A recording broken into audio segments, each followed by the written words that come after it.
Hello student, welcome back to my channel Samrat academy. Student, मेरा नाम आकाश और मेरे प्यारे विद्यार्थियों 2023 बोर्ड एग्जाम जितने भी बच्चे देने वाले हैं उनके लिए वीडियो बहुत ही ज्यादा इंपॉर्टेंट है। आप लोगों का 20 नंबर आप लोगों का बिल्कुल पक्का कराने वाला हूं। जो आप लोगों को ऑब्जेक्टिव क्वेश्चन आता है पूरे बुक का, मैं बता रहा हूं, चाहे इतिहास हो, भूगोल हो, नागरिक शास्त्र हो, अर्थशास्त्र हो, पूरे बुक का मैं यहाँ पे बहुविकल्पीय ऑब्जेक्टिव क्वेश्चन लेकर आ गया हूं और यहां से बाहर एक भी ऑब्जेक्टिव क्वेश्चन बाहर जाने वाला नहीं है। सब कुछ बढ़िया से देख लीजिए, सारे क्वेश्चंस को नोट कर लीजिए, याद कर लीजिए। मेरे प्यारे विद्यार्थी, वीडियो को लाइक नहीं किए तो एक प्यारा सा लाइक दे दीजिए और चैनल पर नए तो चैनल को सब्सक्राइब कर लीजिए। आइए 20 नंबर यहाँ पे हम लोग फिक्स कर लेते हैं जो ऑब्जेक्टिव क्वेश्चन आने वाला है, पूरे किताब का है। ठीक है, आइए पहला प्रश्न देखिए। आप लोगों को जल्दी जल्दी आंसर बताना है, मुझे भी जल्दी जल्दी बताते चलना है। ठीक है, क्योंकि समय बहुत कम है। आप लोगों का फरवरी में एग्जाम होने वाला है, फरवरी लास्ट में या तो मार्च के फर्स्ट वीक में स्टार्टिंग में आप लोगों का एग्जाम होगा। कह रहा है फ्रांस में गणतंत्र की घोषणा किस वर्ष हुई? फ्रांस में गणतंत्र की घोषणा किस वर्ष हुई? 1815 में, 1830 में, 1848 में, क्या 1871 में? ठीक है, आप लोगों को बताना है कि फ्रांस में गणतंत्र की घोषणा किस वर्ष हुई। मैं आपको बताना चाहूंगा कि सन 1848 ईस्वी में। कब? 1848 ईस्वी में फ्रांस में गणतंत्र की घोषणा हुई थी। आइए क्वेश्चन नंबर दूसरा देख लेते हैं। क्वेश्चन नंबर दूसरा है कि राष्ट्रवाद का प्रारंभ जिस देश से हुआ है। कह रहा है कि किस देश से राष्ट्रवाद का प्रारंभ हुआ था, वह कौन सा देश है बताइए। जर्मनी से, इटली से, फ्रांस से, इंग्लैंड से? जल्दी से बताइए इसका आंसर क्या होगा। Right answer, most important question है। क्या है मोस्ट इंपोर्टेंट क्वेश्चन? बताइए क्या होगा। तो फ्रांस से। क्या? फ्रांस से। ठीक है, चलिए अगला प्रश्न बढ़ते हैं। तीसरा प्रश्न है सविनय अवज्ञा आंदोलन कब चलाया गया? 1920 में, 1927 में, 1930 में, 1935 में? बताना है आपको कि जो सविनय अवज्ञा आंदोलन चलाया गया वह कब चलाया गया। बताइए 1920, 1927, 1930 और 1935। क्या होगा राइट आंसर? मैं बता दूं आप लोगों को कि 1930 में चलाया गया। कब? 1930 में। कौन सा सविनय अवज्ञा आंदोलन? आइए प्रश्न नंबर 4, असहयोग आंदोलन का मुख्य कारण क्या था? कह रहा है कि जो असहयोग आंदोलन था, तो असहयोग आंदोलन का मुख्य मेन कारण क्या था? रॉलेट एक्ट था, प्रथम विश्व युद्ध था, खिलाफत आंदोलन था कि द्वितीय विश्व युद्ध था? ठीक है, तो असहयोग आंदोलन का मुख्य कारण क्या था बताना है आप लोगों को। राइट आंसर हो जाएगा खिलाफत आंदोलन। ठीक है, असहयोग आंदोलन का मुख्य कारण क्या था? तो खिलाफत आंदोलन था। ठीक है, ग जो होगा राइट आंसर हो जाएगा। अगला प्रश्न देखते हैं। अगला प्रश्न है कि महामंदी का प्रारंभ किस वर्ष हुआ? कह रहा है कि जो महामंदी हुआ था वो किस वर्ष में प्रारंभ हुआ था? 1919, 1924, 1929 कि 1934 में? बताइए, वेरी वेरी मोस्ट इंपोर्टेंट है।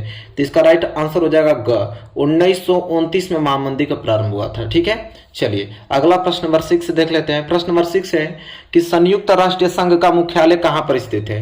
कह रहा है कि जो संयुक्त राष्ट्रीय संघ है उसका मुख्यालय कहां पे है? वाशिंगटन में, जिनेवा में, न्यूयॉर्क में कि ऑस्ट्रिया में? बताइए, महत्वपूर्ण प्रश्न है। ठीक है, बहुत बार एग्जाम में आ चुका है कि संयुक्त राष्ट्रीय संघ का मुख्यालय कहां स्थित है। ठीक है, तो न्यूयॉर्क में स्थित है। कहां पे? न्यूयॉर्क में स्थित है। अगला प्रश्न हम बात करें। अगला प्रश्न में है कि भूमि एक संसाधन है। भूमि एक कैसा संसाधन है? प्राकृतिक संसाधन है कि मानव निर्मित संसाधन है कि सौर ऊर्जा से निर्मित संसाधन है? इनमें से कोई नहीं। तो मैं आपको बताना चाहूंगा कि भूमि जो है ना एक प्राकृतिक संसाधन है। कैसी संसाधन है? प्राकृतिक संसाधन है। यह आपका प्रश्न नंबर 7वां था। ठीक है, अब हम बात करेंगे प्रश्न नंबर 8वें की तरफ। देखिए प्रश्न नंबर 8वां क्या है? निम्नलिखित में से मिट्टी का एक प्रकार नहीं है। बताना है कि 4 ऑप्शन दिया है, 4 ऑप्शन में से कौन सा एक मिट्टी का प्रकार नहीं है? तो सबको मालूम है काली मिट्टी तो होती ही है, पीली मिट्टी भी होती है, लेटराइट मिट्टी भी होता है। सीमेंट एक मिट्टी का प्रकार नहीं है, इसलिए क्या हो जाएगा? यह राइट आंसर हो जाएगा घ। सीमेंट जो है मिट्टी का प्रकार नहीं होता है। अगला बात करें तो चिपको आंदोलन संबंधित है। कह रहा है कि जो एक चिपको आंदोलन चला था, तो चिपको आंदोलन किससे संबंधित है? मृदा संरक्षण से, वन संरक्षण से, जल संरक्षण से, वायु संरक्षण से? तो मैं आपको बताना चाहूंगा कि जो चिपको आंदोलन चलाया गया था वन संरक्षण को, मतलब पेड़ों की रक्षा करने के लिए चिपको आंदोलन चलाया गया था। सबको मालूम होगा जो पढ़ते होंगे। ठीक है, जिनको नहीं मालूम है पता कर लें क्योंकि ये महत्वपूर्ण प्रश्न एग्जाम में आएगा। ठीक है, चलिए आगे हम बात करें। प्रश्न नंबर 10वां क्या है? सुंदरवन राष्ट्रीय पार्क किस राज्य में स्थित है? कह रहा है सुंदरवन जो राष्ट्रीय पार्क है वो किस राज्य में स्थित है? असम में, उड़ीसा में, पश्चिम बंगाल में कि मध्य प्रदेश में? बताइए, सुंदरवन राष्ट्रीय पार्क किस राज्य में स्थित है? बताना आप लोगों को। पार्क का नाम याद रख लीजिए, सुंदरवन राष्ट्रीय पार्क किस राज्य में स्थित है आप लोगों को बताना है। तो कहां, पश्चिम बंगाल में। कहां पे, पश्चिम बंगाल में स्थित है। आगे हम बात करें प्रश्न नंबर 11 की तरफ बढ़े। प्रश्न नंबर 11 है कि टिहरी बांध परियोजना किस राज्य में स्थित है। कौन सा, टिहरी बांध परियोजना। तो टिहरी बांध परियोजना किस राज्य में स्थित है, पंजाब में, गुजरात में, उत्तराखंड में कि मध्य प्रदेश में, बताइए। बहुत महत्वपूर्ण प्रश्न है, ठीक है, बहुत बार एग्जाम में आ चुका है प्रश्न कि टिहरी बांध परियोजना किस राज्य में स्थित है, आप लोगों को बताना है, ठीक है। उत्तराखंड में, सिंपल बताना क्या है, उत्तराखंड में है। आगे बात करते हैं, सलाल बांध किस नदी पर बना है। कौन सी बांध की बात कर रहा है, सलाल बांध किस नदी पर बना है, महानदी पे, चिनाब नदी पे, सतलुज नदी पे कि कृष्णा नदी पे, बताइए। महत्वपूर्ण प्रश्न है, जल्दी से इसका आंसर बताइए क्या होगा, ठीक है। तो सलाल बांध किस नदी पे बना है, तो चिनाब नदी पे। कहां पे, चिनाब नदी पर बना है। चलिए प्रश्न नंबर 13 देखिए। प्रश्न नंबर 13 है, निम्नलिखित में से कौन सी एक रेशेदार फसल है। बताना है कि 4 ऑप्शन दिया है, 4 ऑप्शन में बताना है कि रेशेदार फसल कौन है। जूट है, कॉफी है, जव है कि रबर है। सबको मालूम है कि रेशेदार फसल जो है वो जूट है। क्या है, जूट। चलिए आगे बात करेंगे क्वेश्चन नंबर 14 के बारे में। भूदान आंदोलन किसके द्वारा आरंभ किया गया। कौन सा आंदोलन, भूदान आंदोलन किसके द्वारा आरंभ किया गया था। महात्मा गांधी, जवाहरलाल नेहरू, विनोबा भावे, इंदिरा गांधी। बताइए भूदान आंदोलन किसके द्वारा आरंभ किया गया था, बताना आप लोगों को इंपॉर्टेंट क्वेश्चन है, ठीक है। तो विनोबा भावे। कौन, भूदान आंदोलन किसके द्वारा आरंभ किया गया, विनोबा भावे। आप ट्रिक से याद भी कर सकते हैं, जैसे भूदान आंदोलन तो भूदान विनोबा, ठीक है। इस तरह आप ट्रिक बना के याद कर लीजिएगा, ठीक है। चलिए प्रश्न नंबर 14 है। इसके बाद करें 15 की तरफ बढ़ते हैं। देखिए प्रश्न नंबर 15 क्या है, बहुत ही ज्यादा महत्वपूर्ण प्रश्न है, उसको अब हम देखते हैं, ठीक है। क्या करें कि झरिया प्रसिद्ध है। प्रश्न में है कि झरिया प्रसिद्ध है, तो झरिया लौह अयस्क के लिए प्रसिद्ध है, कोयला के लिए प्रसिद्ध है कि तांबा के लिए प्रसिद्ध है कि बॉक्साइट के लिए प्रसिद्ध है। बताइए झरिया किसके लिए प्रसिद्ध है, आप लोगों को बताना है कि झरिया किसके लिए प्रसिद्ध है। तो सबको मालूम कि झरिया जो है लोहे के लिए प्रसिद्ध है। किसके लिए, लोहे के लिए प्रसिद्ध है। चलिए आगे हम बात करेंगे प्रश्न नंबर 16 की तरफ। प्रश्न नंबर 16 है क्या कि भारत में पवन ऊर्जा का विशाल केंद्र स्थित है। हमारे भारत में जो पवन ऊर्जा होता है, तो पवन ऊर्जा का जो विशाल केंद्र है वो कहां पे स्थित है। उत्तराखंड में, तमिलनाडु में, हिमाचल प्रदेश में कि राजस्थान में। बताइए बहुत ही ज्यादा इंपॉर्टेंट आप लोग के लिए क्वेश्चन है, क्वेश्चन नंबर 16, ठीक है। तो पवन ऊर्जा का विशाल केंद्र हमारे भारत में तमिलनाडु में स्थित है। कहां पे, तमिलनाडु में। चलिए आगे बात करते हैं 17 के बारे में। कह रहा है कि निम्नलिखित में से किस वस्तु का निर्यातक भारत नहीं है, मतलब किस वस्तु का निर्यात भारत नहीं करता है, बताना है। कॉफी का, उर्वरक, तंबाकू का कि चाय का। तो उर्वरक, किसका, उर्वरक का निर्यात हमारा भारत नहीं करता है, ठीक है। चलिए आगे बात करेंगे कि भारत का सबसे लंबा राष्ट्रीय राजमार्ग NH कौन सा है। भारत का सबसे लंबा बताना है, सबसे लंबा राष्ट्रीय राजमार्ग बताना है कौन सा है। NH44, NH8, NH11, NH88। तो भारत का जो सबसे लंबा राष्ट्रीय मार्ग है जिसे NH के नाम से जानते हैं, नेशनल हाईवे, वह है NH44। क्या है, NH44। चलिए आगे बात करेंगे। अगला प्रश्न है 19 कि भारत में पंचायती राज्य की स्थापना हुई थी। हमारे भारत में जो पंचायती राज्य की स्थापना हुई थी वो कब हुई थी, ठीक है। तो भारत में पंचायती राज की स्थापना कब हुई थी, 1980 में, 1919 में, 1992 में कि 2004 में। बताइए क्या होगा इसका राइट आंसर। तो हमारे भारत में जो पंचायती राज की स्थापना 1992 में किया गया। कब, 1992 में किया गया। क्लियर है। चलिए आगे हम बात करते हैं। अगला प्रश्न है 20वां। काले दस्ताने और बंदी मुठ्ठियां किसके प्रतीक थी। क्या जो काले दस्ताने और बंद की हुई मुठ्ठियां किसके प्रतीक थी, क्रोध की, शांति की, अश्वेत शक्ति की खुशी की। बताइए बहुत ही ज्यादा मोस्ट इंपोर्टेंट प्रश्न है। काले दस्ताने और बंद मुठ्ठियां किसके प्रतीक थी, अश्वेत शक्ति की। किसकी, अश्वेत शक्ति की थी।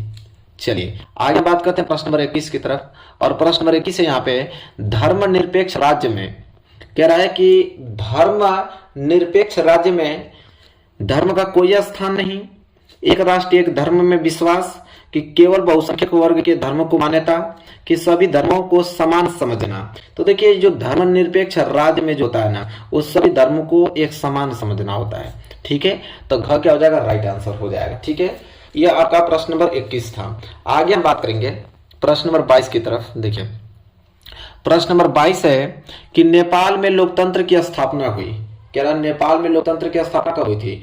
2005 में, 2006 में, 2008 में, 2015 में? बताइए, बहुत ही प्यारा प्रश्न है। ठीक है, नेपाल में लोकतंत्र की स्थापना कब हुई थी?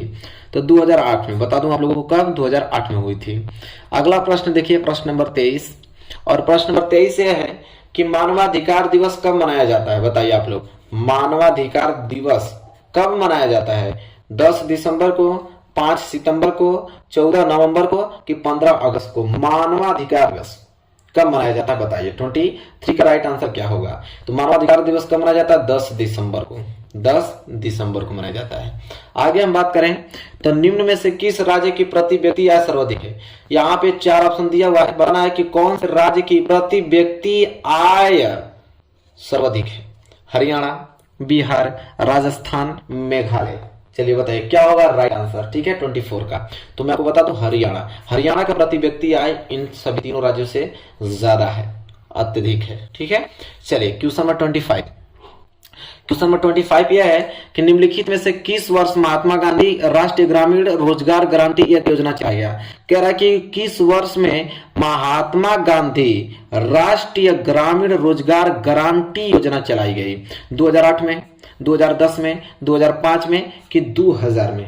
बताइए क्या होगा राइट आंसर। ठीक है, तो मैं आपको बता दूं 2005 में चलाया गया।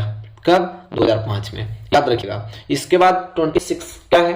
विश्व व्यापार संगठन की स्थापना कब हुई? कह रहा जो विश्व व्यापार संगठन है उसका स्थापना किस सन हुआ था? किसमें? 1 जनवरी 1993 में हुआ था, 1 जनवरी 1995 में, 1 जनवरी 1990 में, 1 जनवरी 1985 में? चलिए बताइए क्या होगा इसका राइट आंसर।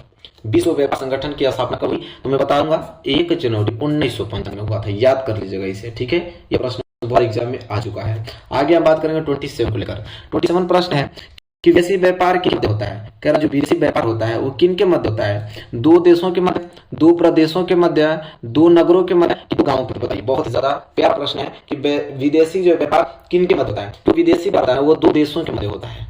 ठीक है, 2 देशों के मध्य व्यापार को हम क्या कहते हैं? विदेशी व्यापार कहते हैं। ये भी प्रश्न क्लियर हो गया। 27 बात करें 28 प्रश्न को लेकर। 28 प्रश्न है कि निम्नलिखित में से उत्पादन का साधन है, इसमें से चारों में बताना है कि कौन उत्पादन का साधन है? पूंजी, लाभ, सेवाएं कि कर? बताइए, बहुत प्यारा प्रश्न है। तो इनमें से पूंजी का साधन, अरे जो उत्पादन का साधन वो है पूंजी, क्योंकि पूंजी से उत्पादन हो सकता है। ठीक है, पूंजी नहीं रहेगा तो उत्पादन कहां कर पाएंगे? तो यह बात है। 29 देखिए, विश्व व्यापार संगठन की स्थापना कहां हुई? तो विश्व व्यापार संगठन की स्थापना कहां हुई थी आप लोगों को बताना है। New York, Washington, Geneva, Australia? तो विश्व व्यापार संगठन की स्थापना हुई थी जेनेवा में। कहां? जेनेवा में।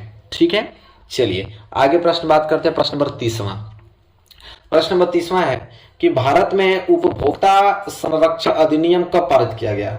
हमारे भारत में उपभोक्ता संरक्षण अधिनियम कब पारित किया गया? 1982, 1984, 1985, 1986? बताइए, बहुत ही प्यारा प्रश्न है। ठीक है, तो उपभोक्ता संरक्षण अधिनियम कब पारित किया गया? तो 1986 में। कब? 1986 में। तो मेरे प्यारे विद्यार्थी, टोटल हमने पूरे बुक का 30 क्वेश्चन बताया। इससे बाहर ऑब्जेक्टिव क्वेश्चन नहीं पूछ सकता है। यहां से 20 नंबर आप लोगों का फिक्स हो गया। वीडियो कैसी लगी बताइए। वीडियो अच्छी लगी तो प्लीज लाइक कीजिए और चैनल पर नए हैं तो चैनल को सब्सक्राइब करके बेल आइकन को प्रेस कर लीजिएगा। मिलेंगे एक प्यारे से नेक्स्ट वीडियो में, तब तक के लिए धन्यवाद।